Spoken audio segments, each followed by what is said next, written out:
Welcome back. I'm Kim Bailey. She's Fulyana Osborne. This is Inside Exec.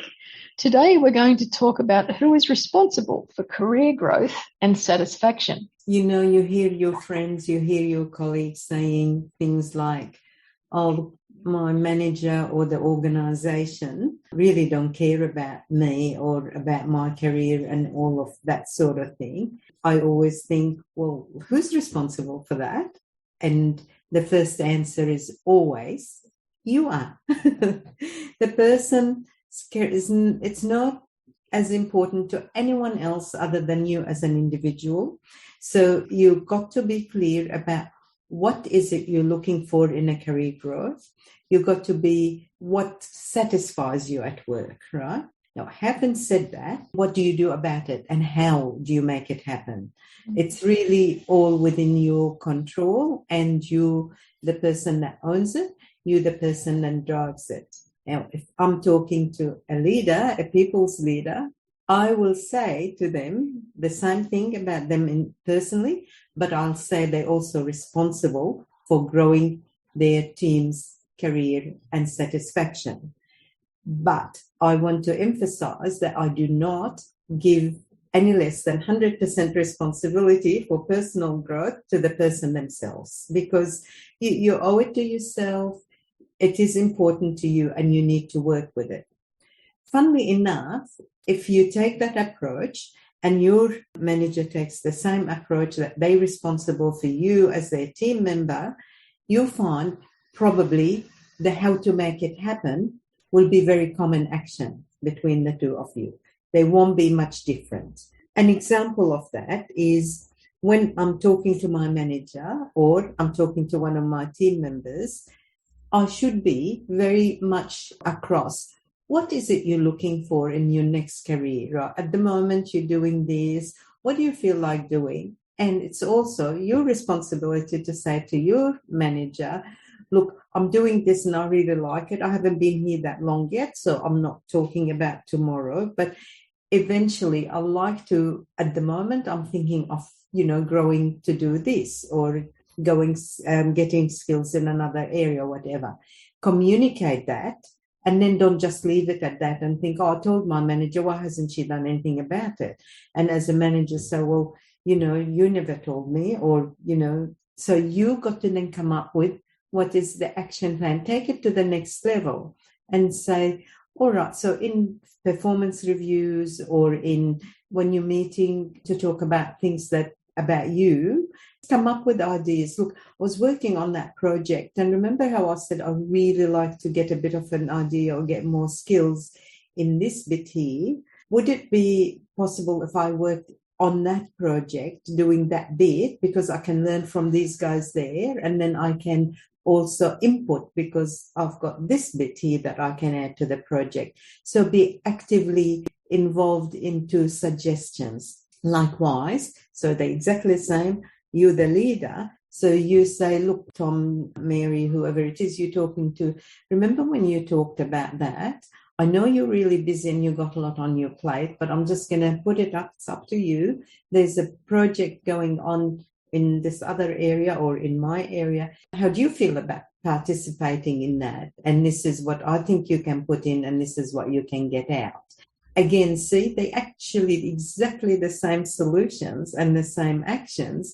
You looking after yourself and the manager doing their duty by looking after their team members. So if you keep thinking about it like that and not say the organization owes me and the organization doesn't and my manager doesn't, now there is obviously other things about when you might come up with that idea and the manager says, I think that's really good, but the timing, you've got to be flexible about that, and you've got to come up with a solution that will suit the circumstances of your deliverables, your manager's deliverables, your unit's deliverables, etc.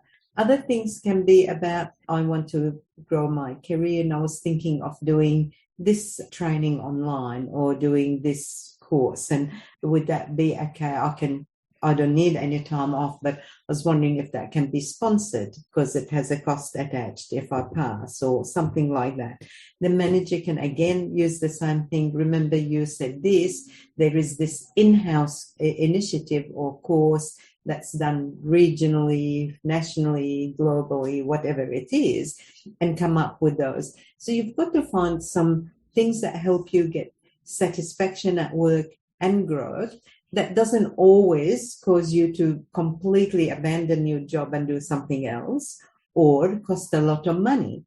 The other thing is it's about what are you good at and what you feel the best fit for you as well as the organization. So you might be in an environment where you're doing a great job and at the moment your job is X, Y, and Z, but you think, you know what, the more I do of this, I feel like I'm more leaning towards the financial aspects of something or the people, HR things, that sort of thing, or whatever, or project driven and only doing projects. So you will learn more about yourself as you go along, and you need to share that with your leader. And so with the leader, they will learn more about you together, because at the moment, I want to do this, but then I have exposure to all these other experiences, and I find, you know what, I actually am better at doing A instead of B because I feel it, I feel good about it, I get satisfaction. I'm certainly getting the outcomes and I'm getting the feedback that, geez, you do this really well. And so we modify. Well, there you go. It's a world record. I let her talk for 8 minutes without interruption. Hope she holds on to this moment. It won't ever happen again. Yeah, I know. There's nothing that I disagree with in all of that. My questions came about, well, whilst I was listening to that. Firstly, it's the timing. Both sides of the table. If you have just joined an organisation, do you talk about your career growth, your career plan with your leader right at the start, or do you wait for 6 months? And on that same conversation as the leader, when you've got someone new coming in, you're doing the onboarding, do you say, you've joined the organisation, you know, we're a vast organisation. I know during the recruitment process that we talked about there being opportunities for career growth and all those things. Do we set up a framework now? Not necessarily what you're going to do, but when we can talk about it so that we've both got a time frame for when we're going to address it, rather than leave it till 6 months or 12 months down the track or sometime down the track when, if it's brought up at that point, a leader might feel like, why are they thinking about that now? They must want to leave. What have I done wrong? You know, or the person is thinking, I'm bored, or, I don't know how to get out of this. So I'll just say I want some career growth and that'll keep everyone happy and it'll make it look like I'm trying to do something. So it's timing of that first discussion about your career growth. When does that happen? I think both, because when you join an organization and you're a good fit with the role and you apply for it, a lot of people's needs is the opportunity to grow your career.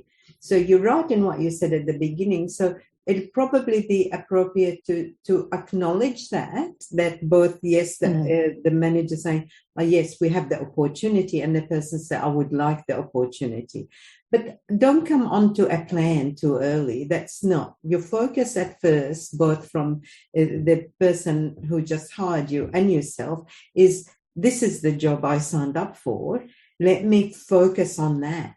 And then knowing that there are opportunities, not get onto the next shiny thing, and I haven't even done this one. But I think it's right. I think it's knowing that there's opportunities and both of you acknowledging that there are opportunities when you first start, rather than, I don't mean have a plan, but I mean talk about the fact that, yes, I'm here to do this, and there are these other things that I'd like to talk about at some point when we review things, just so that it's on the table from the very beginning. Yes, I agree. So that covers the other thing about that organisational. My other question was about, the organisation has promised in its recruitment campaign that, come into the organisation, there's all of these opportunities for you to move to places, to do things, whatever else it is. There'll be something in those promises that brings people into the organisation to start with. And so I think in that initial discussion, again, you need to be aware of what it is that brought them in. Yes. Because it won't just be the job, it'll be something else that was offered at the time of the campaign that triggered in a response in them that said, yes, that's where I want to go. Because if we look at the corporate world, there's lots of jobs that are the same. So what makes people go from look at one organisation over another organisation? Yeah. And I go back to my early recruitment days for architects and engineers, and it was about what was offered in terms of their professional development in that first 2 years of when they were with the organisation. Yes, they were going to be doing tasks that they would have done at any other organisation, but what we offered was a structured professional development program that involved them moving and being exposed to different areas in that first two years of them being with the organisation. So that was what drew them in. That was the draw card. It wasn't the money, it wasn't the job, it wasn't the prestige of the organisation. It was about their professional development. So that's something that you need to know right at the beginning. I think when someone's coming on board, both good for you as a manager, good for them to understand that you know that that's why they came into the organisation. The other question I had was about telling other people about what your plans are, what your thoughts are. You know, you're in a peer group, you're in a team, everyone's talking about the next thing next project they might be working on, or the next task that they've got to do. Do you talk to your peers about what your career growth and satisfaction level is or not? Well, I think it depends, again, how long and what sort of relationship you've built in a team. You've got to be careful not to be there for 2 minutes and kind of give the impression, rightly or wrongly, that I'm only using this as a stepping stone. In that team, you will have a mix of people, some of them who love doing that, and that's the best fit for them. And they want to continue there, and that's fine. And they understand that other people will come and go. But if you all of a sudden say, like, oh, I'm not interested, or coming across to say, I'm only using this as a stepping stone, I've got better ideas. Again, how you communicate it, the timing of that communication, how well you know your teammates, right? In relation being dissatisfied, I really do not. I know it's human nature, and I know that when you're unhappy, you will vent to your peers and all of that. I think sometimes that can be very destructive, because all of a sudden it creates an atmosphere of dissatisfaction. Firstly, trying to work out what is it that making you dissatisfied, trying to process that yourself, or again, process it as with other things, with someone outside that you can trust and all of that. And then once you find out what is it, then work on that with your manager, work on that. Because sometimes you might say, well, I'm dissatisfied because this is repetitive work, or whatever it might be. And even the discussion might be, yes, but for now, that's how it is, and we're going to do it. But we haven't forgotten the plan for your next career move, or involving you in growing, or whatever it is. So identify the root cause of your dissatisfaction in a very objective and manner, and in a safe environment, and not by spreading that feeling and that decay in dragging everyone else into it. And then working with the relevant people to make it better, or move you away to somewhere else, whatever the case may be. And you wouldn't know that till you figure out really what's making you dissatisfied. I also want to remind our listeners that there is absolutely nothing wrong with getting to a point in a job, in a position where you are satisfied, and that's where you want to stay, that you don't want any more career growth. You shouldn't be dissatisfied. You shouldn't feel like you should be dissatisfied because you're not looking for any more career growth. So don't let one feed the other, I guess, is the message that I want to get across. So if you're happy where you are, don't be dissatisfied that you don't want to move any further. We have covered that who is responsible for career growth and satisfaction, and that's you.